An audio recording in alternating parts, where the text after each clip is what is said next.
ಸ್ವಾದ ಸರೋವರಕ್ಕೆ ಸ್ವಾಗತ. ಜಯರಾಮ್ ಮತ್ತು ಲತಾ ಮಾಡುವ ನಮಸ್ಕಾರಗಳು. ವೀಕ್ಷಕರೇ, ಗಣಪತಿ ಹಬ್ಬ ಇನ್ನೇನು 3-4 ದಿನಕ್ಕೆ ಬರ್ತಾ ಇದೆ.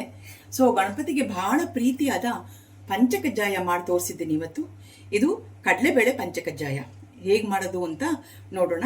ಅದಕ್ಕೂ ಮೊದಲು ನಮ್ಮ ಚಾನಲ್ ಯಾರ್ಯಾರು ಮೊದಲ ಸಲ ನೋಡ್ತಾ ಇದ್ದೀರೋ ದಯವಿಟ್ಟು ಎಲ್ಲರೂ ಸಬ್ಸ್ಕ್ರೈಬ್ ಮಾಡಿ, ಮತ್ತು ಸಬ್ಸ್ಕ್ರೈಬ್ ಆಗಿದವರು ಲೈಕು ಶೇರ್ ಮಾಡಿ, ಬೆಲ್ ಐಕಾನ್ ಪ್ರೆಸ್ ಮಾಡಿ, ಆಲ್ ಆಪ್ಷನ್ ಅಂತ ಸೆಲೆಕ್ಟ್ ಮಾಡಿದ್ರೆ ನಾವು ಮಾಡೋ ಪ್ರತಿಯೊಂದು ಅಡುಗೆನೂ ನಿಮಗೆ ಮೊದಲು ಬರುತ್ತೆ.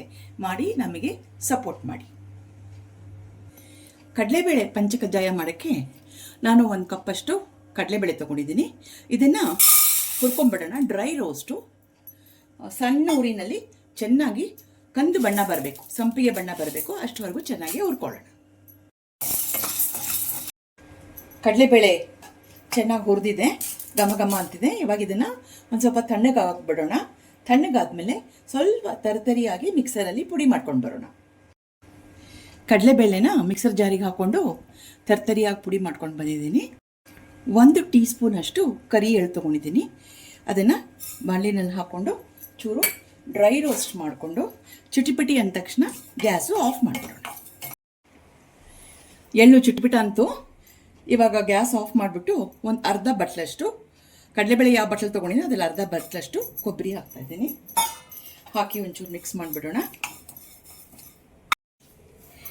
ಈಗ ಅದೇ ಬಟ್ಲಲ್ಲಿ 1 ಬಟ್ಲಷ್ಟು ಪುಡಿ ಬೆಲ್ಲ ತೊಗೊಂಡಿದ್ದೀನಿ. ಸಕ್ಕರೆನೂ ತೊಗೋಬೋದು. ಸಕ್ಕರೆ ತೊಗೊಂಡ್ರೆ ಮಿಕ್ಸರಲ್ಲಿ ಸ್ವಲ್ಪ ನೈಸಾಗಿ ಪುಡಿ ಮಾಡ್ಕೊಂಬಿಡಿ. ಇದು ಪುಡಿ ಬೆಲ್ಲ ಆಗಿರೋದ್ರಿಂದ ಹಾಗೆ ಮಿಕ್ಸ್ ಮಾಡ್ಕೊತಾ ಇದ್ದೀನಿ. ಜೊತೆಗೆ 1 ಸ್ಪೂನಷ್ಟು ಏಲಕ್ಕಿ ಪುಡಿ,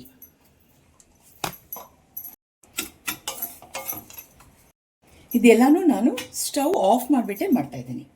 ಇವಾಗ ಈ ಕಡಲೆಬೇಳೆ ಏನು ಹುರಿದು ಕಡಲೆಬೇಳೆ ಪುಡಿ ಮಾಡ್ಕೊಂಡಿದ್ದೀನಲ್ಲ, ಇದನ್ನು ಸ್ವಲ್ಪ ಸ್ವಲ್ಪ ಇದಕ್ಕೆ ಸೇರಿಸ್ಕೊಳ್ಳೋಣ.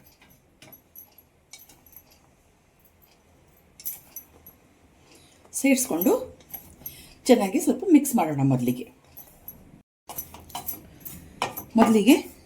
ಹಾಗೆ ಸ್ಪೂನಲ್ಲೇ ಚೆನ್ನಾಗಿ ಮಿಕ್ಸ್ ಮಾಡ್ಕೊಂಬಿಡಿ. ಆಮೇಲೆ 2 ಸ್ಪೂನಷ್ಟು ತುಪ್ಪ ಹಾಕ್ಕೊಳ್ಳೋಣ. ತುಪ್ಪ ಹಾಕ್ಕೊಂಡ್ಬಿಟ್ಟು ಇವಾಗ ಕೈಯಲ್ಲಿ ಚೆನ್ನಾಗಿ ಮಿಕ್ಸ್ ಮಾಡಿಬಿಡೋಣ. ಗಣಪತಿಗೆ ಪ್ರಿಯವಾದ ಪಂಚಕಜ್ಜಾಯ ರೆಡಿಯಾಗಿದೆ. ಇದನ್ನು ನಾಳೆ ಹಬ್ಬಕ್ಕೆ ಬರುತ್ತಲ್ಲ, ಇದನ್ನು ಮಾಡಿ ಮನೆಯಲ್ಲಿ ನೀವು ದೇವರಿಗೆ ನೈವೇದ್ಯ ಮಾಡ್ಬೋದು.